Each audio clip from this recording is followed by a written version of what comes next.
Bonjour à tous, c'est Glam, on se retrouve pour la deuxième partie de notre let's play. J'ai dû refaire la maison un étage plus bas, parce que je l'avais construit à mon point de spawn, mais enfin en fait quand je réapparaissais à mon point de spawn, je cassais ma maison, donc je l'ai redécalé. Donc voilà, et ce qui explique pourquoi il y a un peu de toit au-dessus. Enfin il reste un peu de mur de fond. D'ailleurs ça me permet de vous parler du marteau. J'ai pas fait de marteau, on va s'en faire un. Comme ça, on va voir tout de suite le fonctionnement et l'intérêt d'un marteau. Voilà, un petit marteau. Hop, donc le marteau sert à modifier le décor et notamment enlever les murs de fond par exemple. Vous voyez, on peut aussi s'en servir pour changer un petit peu la forme, vous voyez, des blocs, pour créer des petites diagonales à la place des angles droits pour faire des choses un peu plus mignonnes si on veut. Je suis pas un grand spécialiste comment dire, euh, de la customisation à outrance de mes constructions. Des gens qui font mieux que ça, enfin mieux que moi. On pourra peut-être essayer d'en faire un peu, mais c'est pas vraiment le but de ce let's play. Voilà, donc par contre on était parti sur une journée d'exploration. C'est mal barré parce que c'est le début de la nuit. On va peut-être... Enfin c'est quand même très hasardeux de se balader la nuit quand on est si peu équipé que ça. La nuit, le spawn rate des monstres est augmenté. Donc ça fait partie des facteurs qui font apparaître plus de mobs à l'écran. On verra plus tard dans le jeu que d'autres facteurs y contribuent aussi. Donc, de nouveau la nuit. On pourrait continuer notre petit tunnel. On peut aussi commencer à faire une Skyroad, une route des étoiles. Hop, donc on va commencer à monter au-dessus de la maison. On se fait un petit pilier. On creuse 3 cases en dessous pour pouvoir passer facilement d'un côté et de l'autre. Et on commence à placer nos plateformes et on continue de grimper. Voilà.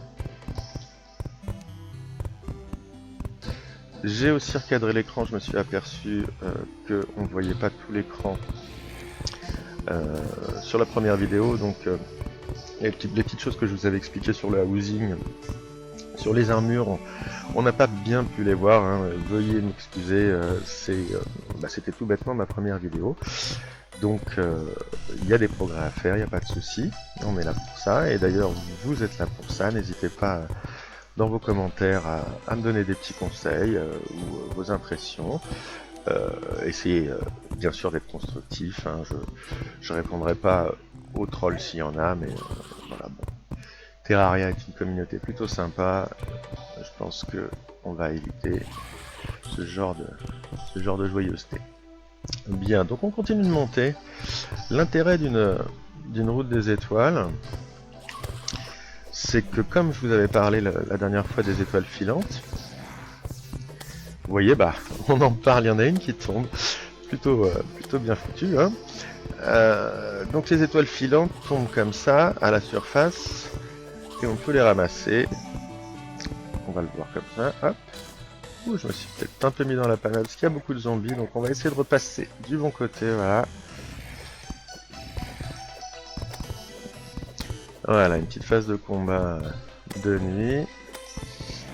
Vous voyez que le fait que mon épée tape de manière circulaire est très pratique. Ça permet de toucher le mob avant que lui-même vous touche. Si on fait pas trop de conneries. Normalement c'est plutôt safe. Il suffit de prendre son temps, d'anticiper un petit peu. Alors bien sûr, tout ça est plus compliqué la nuit, hein. En journée, on aurait déjà terminé. Voilà, on continue de monter. On met les plateformes toujours au maximum de portée, qui correspond à la portée d'un saut. D'ailleurs, les contrôles dans Terraria sont très plateformes, dans le sens où le jump peut être dosé. Si vous faites juste une petite pression sur la barre d'espace, vous voyez qu'on fait un tout petit saut. Si on maintient longtemps, le saut devient plus long. Et ce petit feeling fait aussi partie de ce qu'on aime dans Terraria, à savoir ce côté Mario, je dirais, ce côté très plateforme, et qui une fois qu'on l'a un petit peu pris en main, est très très plaisant. Sachant que pour le moment, nous sommes au tout début des capacités de mobilité de notre héros. Vous allez voir que dans Terraria, la progression du personnage se fait aussi dans sa façon de bouger, et donc de pouvoir maîtriser un peu l'environnement, la gravité, la hauteur des sauts, la vitesse, et c'est quelque chose qui contribue aussi au plaisir de développer son personnage.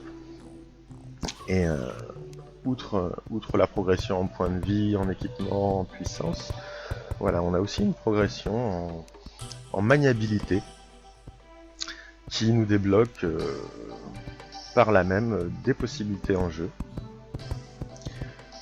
Voilà, alors donc nous avons atteint une hauteur suffisante et nous commençons à faire notre route des étoiles. Alors, le premier intérêt, récolter quelques étoiles pour augmenter notre réserve de mana qui est là-haut, hein, vous voyez les petites étoiles bleues. Mais aussi cette route va nous servir de première arène pour combattre certains boss dans Terraria. Voilà, c'est assez pratique dans Terraria de fabriquer avant le combat une arène, de préparer le combat contre un boss, et nous verrons donc plus tard que cette arène nous servira pour quelques kills de boss.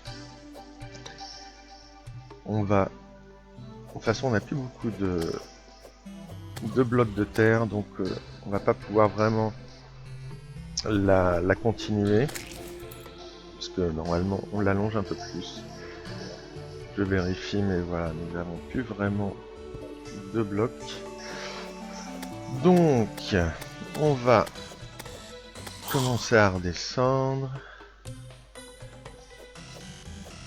Ah bah d'ailleurs, on va pouvoir vous expliquer une petite chose au début pour revenir à son point de spawn. Nous n'avons pas de potion de téléportation, nous n'avons pas d'objet pour nous téléporter. Un petit truc assez simple à faire, on peut simplement quitter le jeu, revenir dans le jeu et on est téléporté à son point de spawn. Voilà, donc un petit truc, c'est pas de la triche non plus, hein, le jeu fonctionne comme ça. Un petit truc si vous voulez revenir à votre point de spawn, parce que vous êtes coincé je ne sais où, et que vous voulez éviter de mourir en essayant d'y retourner par vous-même. Voilà, on prépare un peu les alentours, on éclaire un tout petit peu, j'ai plus beaucoup de torches, il va falloir peut-être se méfier de ça. Ça va, j'ai du bloc, j'ai du bois, on va en refaire. Je les prends dans la main pour que tout de suite elles se superposent. Voilà, j'ai fait le maximum, 99, on sera bien. Donc bah là on va attendre le début de la journée pour aller explorer. L'exploration dans Terraria est vraiment un des aspects les plus sympas du jeu. Hein. À chaque début de partie, c'est un monde aléatoire qui est généré, donc le petit plaisir de trouver ces objets magiques, ces petits coffres, ces cavernes. Voilà, c'est vraiment un des plaisirs de Terraria, le fait que chaque partie change. Même si on le verra, évidemment le parcours du jeu, le parcours dans l'histoire du jeu est pratiquement tout le temps le même. Voilà, il faut s'adapter à chaque fois à un nouvel environnement. Bien, je n'ai pas de flèches encore, c'est surtout en explorant qu'on va récupérer des flèches, on pourrait s'en crafter, remarquez. On peut voir ça, ça va nous occuper un petit peu, vous voyez, on peut faire des flèches avec du bois et de la pierre, donc on va s'en faire, voilà, 200, et on peut par exemple essayer, de se servir de l'arc pour kiter les mobs. Voilà, c'est beaucoup plus safe de faire comme ça. Bon, il n'y a pas vraiment d'intérêt à faire ce que je fais, étant donné que le farming de mobs, en tout cas de zombies, n'est pas très intéressant. Contrairement à d'autres phases que nous verrons plus tard de farming dans le jeu. Parce qu'effectivement, à certains moments du jeu, il y aura de bonnes phases de grind qu'on essaiera de bien optimiser. Voilà, donc le début de la journée, on va commencer à partir à droite afin de voir s'il n'y a pas des petites choses intéressantes qui traînent. On voit encore pas grand chose. Là, on voit une petite plante jaune, on donne un petit coup d'épée, de hache, de peu importe, et on la ramasse. Cette plante est un daybloom, donc une floraison de la journée en français. Et l'intérêt de la couper dans sa période de floraison, c'est-à-dire en journée pour le daybloom, fait qu'on récupère en même temps les graines de la plante. Et ça marche pour chaque plante du jeu. Si vous la récoltez au moment où, dans les conditions de sa floraison, vous allez non seulement récupérer la plante, mais en plus les graines qui vont vous permettre d'en cultiver après, comme nous verrons plus tard. Voilà, là on le voit un peu mieux, une autre daybloom, voilà, et 3 graines. Je ramasse aussi les champignons, les petits champignons qui sont les premiers objets à pouvoir nous rendre de la vie. Vous voyez, 15 points de vie quand on le consomme. Par défaut, la touche pour consommer un objet de soin, le meilleur que vous aurez dans votre inventaire, est la touche H. Voilà, donc vous êtes en difficulté, vous appuyez sur H et vous prendrez le meilleur objet de soin qui se trouve dans votre inventaire. Donc là, en l'occurrence, pour l'instant, des champignons. Mais nous verrons plus tard qu'il y a moyen d'avoir mieux que ça. Hop, là on coupe juste un grand arbre, là on essaye de couper les arbres les plus grands qui vont nous fournir le plus de blocs possible. Et de laisser pousser les autres, parce que dans Terraria il y a un système de pousse de végétaux. Et donc si on attend, et que l'arbre a suffisamment de terre pour se développer, l'arbre va pousser et sera plus intéressant à récolter par la suite. Voilà, on aménage un peu le terrain pour on pourrait le sauter, mais on pense qu'on va souvent repasser par là, donc on met des petites plateformes, on met des ponts. Alors vous voyez là par exemple, là ça c'est un des dangers de Minecraft, de Terraria pardon. C'est les gros abîmes comme ça, donc on va pas forcément essayer de le descendre, enfin on peut le descendre, on va le descendre à la torche, on va en profiter pour mettre des plateformes au fur et à mesure pour que la prochaine fois on puisse le faire plus simplement.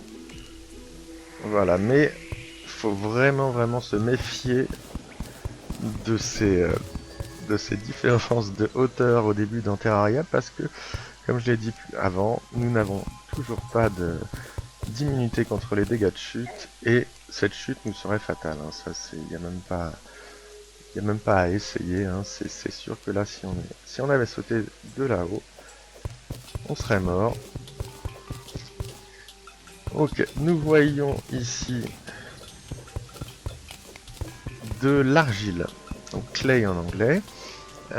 L'argile est un matériau très intéressant dans Terraria parce que ça va nous permettre de faire des pots dans lesquels on va pouvoir cultiver les plantes grâce aux graines dont je vous ai parlé il y a quelques minutes. Donc je m'arrête ici et je récupère toute l'argile qui traîne. J'avais pas forcément prévu qu'il arrive à passer ce blob. Voilà, on va être patient. Oups. Afin de ne pas prendre trop cher. J'appuie sur H pour prendre un petit champignon. Vous voyez que ça m'a pas rendu énormément de vie. Un autre mob, le vautour. Alors vous voyez qu'on arrive dans un biome, un autre biome de désert.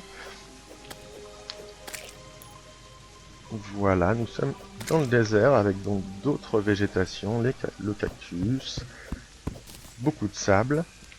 Il faut savoir que Terraria marche aussi par biome et que à partir du moment où il y a suffisamment de blocs correspondant à un biome dans un environnement, et ben le biome se transforme. Et donc par exemple, si je mettais suffisamment de sable, de cactus, d'éléments du biome désert ailleurs dans mon monde, dans un biome normal, un biome forêt, je pourrais transformer le biome, en tout cas localement, en un biome désert. Voilà. Il y a moyen dans Terraria de créer des biomes selon ses besoins. Nous verrons plus tard dans ce let's play qu'on se servira de ça de temps en temps pour pouvoir farmer certains objets, certains composants en créant un biome spécifique pour ça, pour faire spawn certains ennemis bien particuliers, pour avoir une chance de faire tomber certains éléments. Voilà, donc le biome désert est déjà un biome moins accueillant que le biome forêt dans lequel nous avons spawn. Il faut faire attention à certains mobs qui sont très costauds pour un personnage débutant. Je ramasse aussi du sable car ça va nous permettre de faire du verre. Le verre qui nous permettra aussi de faire donc des fioles pour nos potions. Et donc tout cela, avec les pots, avec les fleurs, les potions, tout cela donc concerne l'alchimie dans Terraria. Les potions qui sont assez importantes à Terraria. On peut évidemment s'en passer, mais vous allez voir que une fois qu'on y a goûté, eh bien on y revient parce que ça facilite grandement le jeu. Je viens de récolter une autre plante là en tapant en même temps que je tapais le vautour avec mon épée. Je viens de récolter de la waterleaf, donc une plante qui pousse dans le désert et qui fleurit quand il pleut.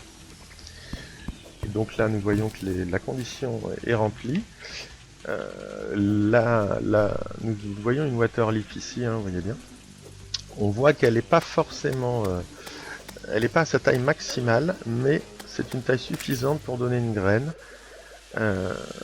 Sachant que si vous essayez de couper une plante alors qu'elle n'est pas encore assez haute, même si les conditions de floraison sont là, vous n'aurez pas la graine. Donc voilà, faut pas non plus couper une plante trop jeune. Alors, ces petits mobs, les antilions, sont assez pénibles parce que quand on s'en rapproche, bon bah alors là, évidemment j'en parle, il le fait pas. Et normalement, il vous tire une petite boulette qui vous fait reculer, donc un pouvoir de knockback qui vous fait reculer, et donc on a du mal à s'en approcher, à le taper, alors que lui nous met des bons dégâts à chaque fois. Donc n'hésitez pas forcément, quand vous en avez un qui est mal placé, de le taper avec une arme à distance comme je viens de le faire avec notre arc fabuleux. Je récolte du cactus aussi parce qu'on s'en servira pour faire des potions et peut-être pour se faire une armure. On va peut-être essayer de voir ça. Alors là, nous avons de la chance. Dans le biome désert, on peut trouver des pyramides. Et c'est ce que nous voyons là, en fait. Nous voyons le sommet d'une pyramide. Et qui dit pyramide dit trésor, caché un peu plus bas. Donc nous allons aller chercher tout ça.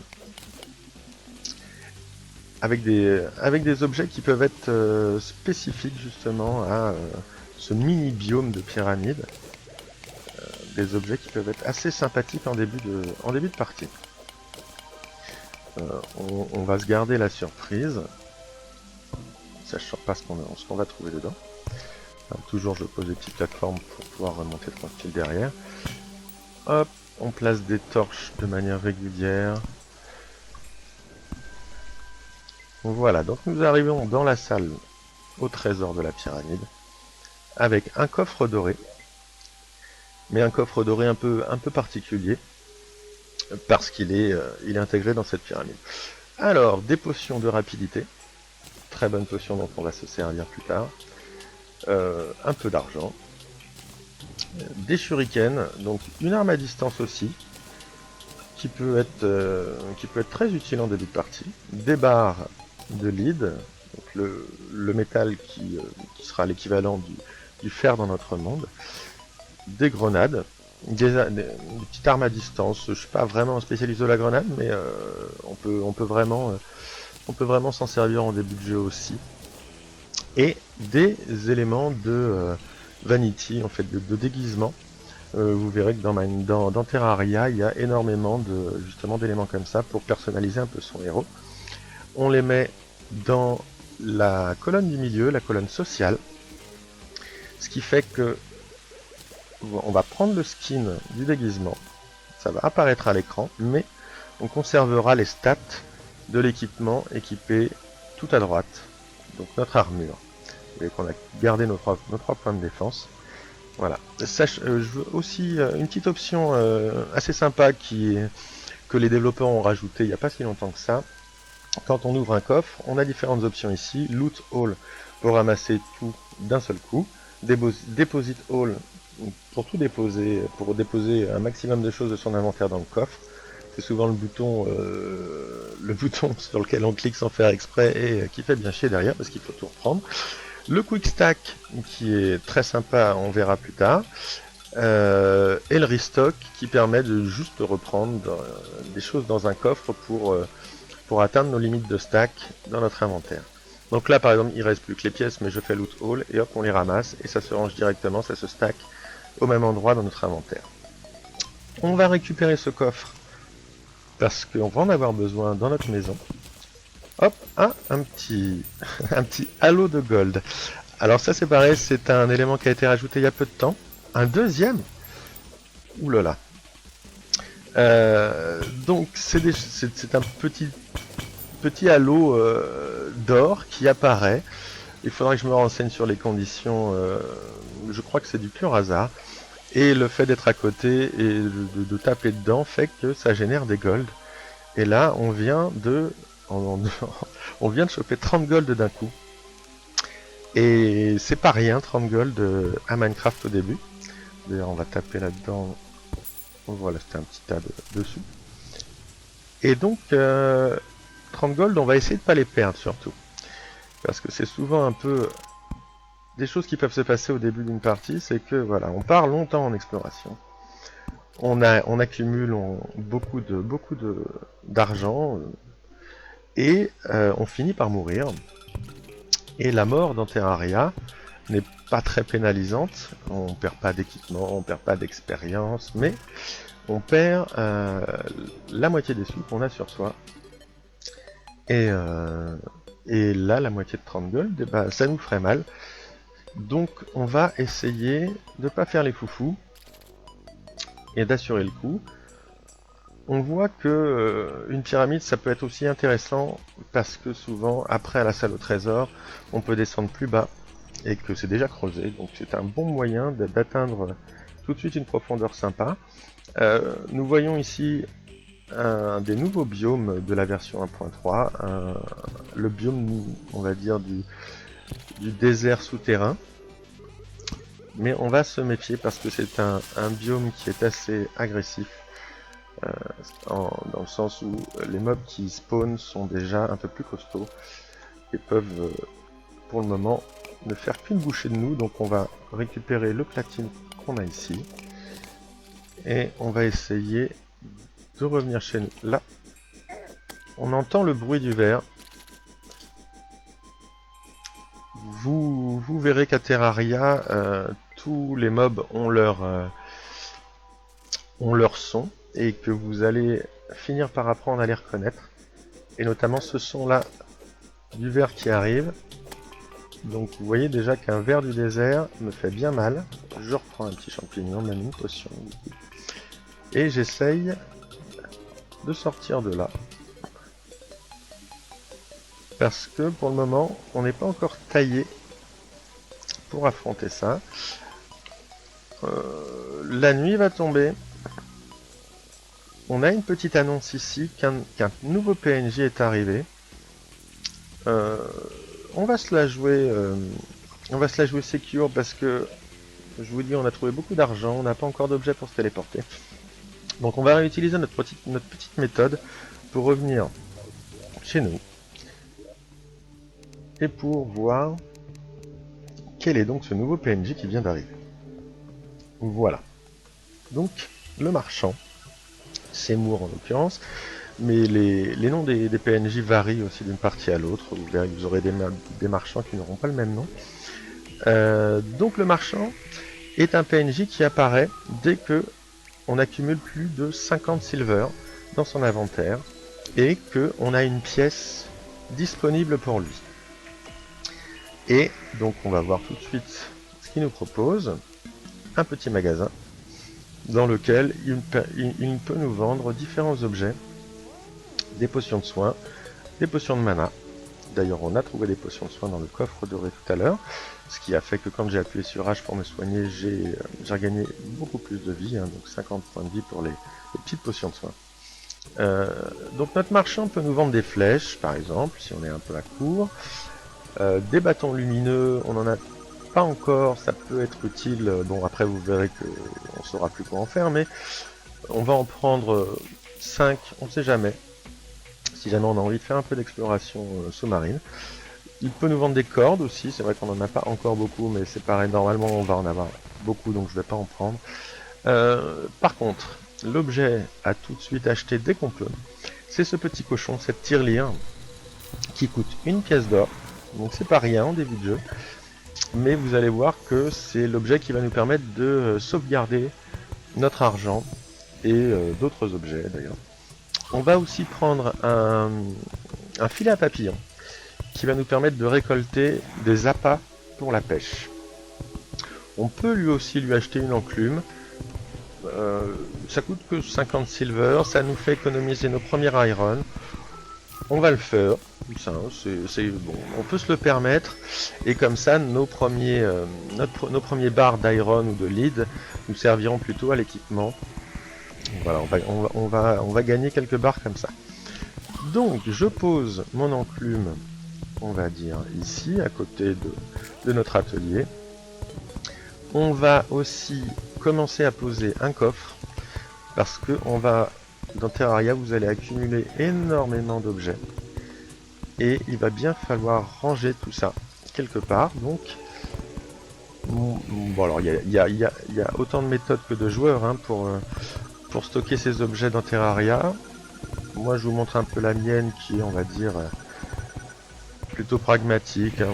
On fait tout assez serré, tout à portée de main. Voilà, nous avons posé notre premier coffre. Et je vous conseille de vraiment différencier vos coffres, hein, parce que, comme je vous l'ai dit, on va accumuler énormément d'objets, et spécialiser vos coffres pour vous y retrouver plus facilement. Donc, dans ce premier coffre, on va stocker tout ce qui est lié aux potions, à l'alchimie. Donc, pour le moment, on va stocker tout ça, les champignons, les plantes, les graines. Je mets les graines en dessous, comme ça c'est un peu plus facile de s'y retrouver. Après vous verrez comme vous voulez. Hein. Le cactus, on va quand même en parler un petit peu avant de le mettre. La potion de rapidité. Voilà, on a un peu de bazar là, mais bon, c'est pas grave. Et il va nous falloir bien sûr d'autres coffres après pour pouvoir stocker des blocs, des objets. Voilà, donc il va falloir qu'on trouve d'autres blocs. Ce que je vais faire là, c'est que je vais creuser d'autres pièces parce que j'aimerais bien que d'autres PNJ viennent s'installer dans notre maison, et pour cela il faut que des pièces soient disponibles, des pièces valides comme nous l'avons vu dans le premier épisode. Donc je pense que je vais accélérer un petit peu la partie. Quand il y aura des phases comme ça, pas super intéressantes, on les accélérera et on reprendra après.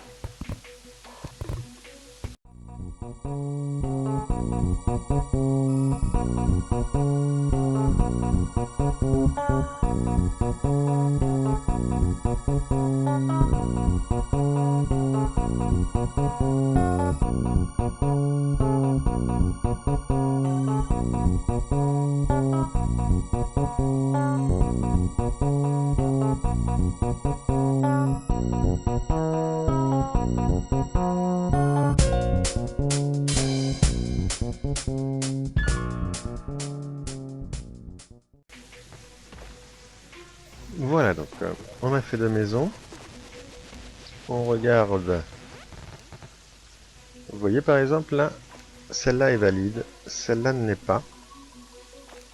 On va essayer de comprendre pourquoi. Sachant qu'elles paraissent avoir la même taille. Peut-être parce que je n'ai pas de ici de plafond, qu'elle n'est pas fermée, voyons voir. Voilà. Il manquait juste un petit bloc de plafond qui rendait notre pièce non valide. Le début de la journée, les zombies sont repartis. On va en profiter pour agrandir un petit peu là-haut, pour que notre étage puisse être un petit peu plus grand. On va prendre de la pierre. Voilà, parce que bon, c'est assez rébarbatif de construire des maisons tout le temps, des pièces, et on essaye de le faire quand on s'y met, de le faire au moins pour une bonne période. Donc là, en l'occurrence, de faire 3 pièces d'un coup. Pas avoir à faire ça tout le temps. Vous allez voir qu'il y a énormément de PNJ à débloquer à Terraria et qui sont tous intéressants, ou presque tous. Donc voilà, c'est quelque chose qu'on va faire tout au long de la partie, agrandir notre base et créer de plus en plus d'habitats comme ça pour nos PNJ. Voilà, sachant que certains PNJ sont vraiment indispensables à la progression dans le jeu, comme on va le voir. On se sert du Smart Cursor aussi avec le marteau pour casser le décor, pour casser le mur de fond. Voilà, de la même façon qu'on s'en sert pour remplacer après ce mur de fond par celui qu'on a choisi. Le Smart Cursor est votre ami, vous fait gagner énormément de temps plutôt que de le faire à la main. Bon, même si avec un marteau en bois c'est quand même assez laborieux. Et toujours pareil, Smart Cursor pour le remplissage. Voilà, c'est vraiment des options que je vous recommande parce que vous allez gagner beaucoup de temps dans cette activité un petit peu ennuyeuse. Voilà, on finit par faire une dernière chaise, une dernière table pour meubler notre dernière pièce. Voilà, et donc on aura une dernière porte aussi. Voilà. Bah alors, oh, j'ai plus assez de bois, c'est ça, j'ai plus assez de bois. Bien, c'est ballot, mais on va régler tout ça bientôt. Tac. Ok, donc on va les couper vite fait un petit peu de bois. Les sauts en mouvement qui peuvent être un peu capricieux à Terraria. On glisse. Ah, on voit aussi que comme il pleut, il y a beaucoup de vers de terre là. On va en profiter pour les capturer avec notre filet. Vous allez voir plus tard que il est important d'avoir... Bah, j'en ai pas un là. Pourquoi je peux pas les prendre? Voilà. Vous allez voir qu'avoir des appâts va nous être très utile pour pêcher. Enfin, même indispensable. Nous voyons quelques vers là-bas. Hop, on va les prendre. Des grands arbres. Il nous fallait du bois. Des petits poissons dorés, voilà, des mobs inoffensifs qui se baladent quand il pleut. Plutôt rigolo. Qu'on peut aussi attraper avec le filet. Et qu'on peut on peut incorporer dans certains éléments de décoration. On pourrait voir ça si on a le temps un peu plus tard. Mais voilà, c'est pas du tout indispensable au jeu. À votre progression en tout cas. Voilà, on a pris assez de bois pour finir ce qu'on avait à faire. On va essayer de partir en exploration du côté gauche aussi. Ah oui, mince, en plus, je vous ai parlé de sauvegarder notre argent. On a acheté une banque et on n'a pas fini d'en parler. Donc notre petit cochon est là. Ce petit cochon, il faut d'abord le poser pour pouvoir s'en servir. On peut le poser sur une surface de travail comme celle-ci. On peut aussi le poser sur des plateformes. C'est souvent ce qu'on fera quand on voudra le poser en explo. Voilà, on le pose sur la plateforme, un petit clic droit, et en fait ce cochon se comporte comme un coffre, mais un coffre qu'on va pouvoir emporter avec nous. Et un coffre qui va sauvegarder donc nos possessions, notamment notre argent. Donc comme je vous l'ai dit, si on meurt dans Terraria, on perd la moitié de l'argent qu'on a sur soi, donc on va tout mettre dans le cochon. Sachant que dans le jeu, si par la suite on veut faire des achats, le jeu va aussi piocher dans notre cochon, c'est fait pour ça. Donc c'est hyper pratique, on n'a pas besoin d'avoir les sous sur soi, et au moins si on meurt, bah, on ne perd rien. Voilà, on pense à récupérer son cochon. Généralement, c'est quelque chose qui va vous faire rager un millier de fois. Vous allez toujours laisser votre cochon à un endroit, et l'oublier, et repartir, et devoir en racheter après. Voilà, donc soyez préparés à ça. C'est normal de perdre son cochon à Terraria. Et vous vous maudirez plusieurs fois de l'avoir fait. On va faire un petit arrêt dans cette vidéo numéro 2. Et on continue tout de suite avec la vidéo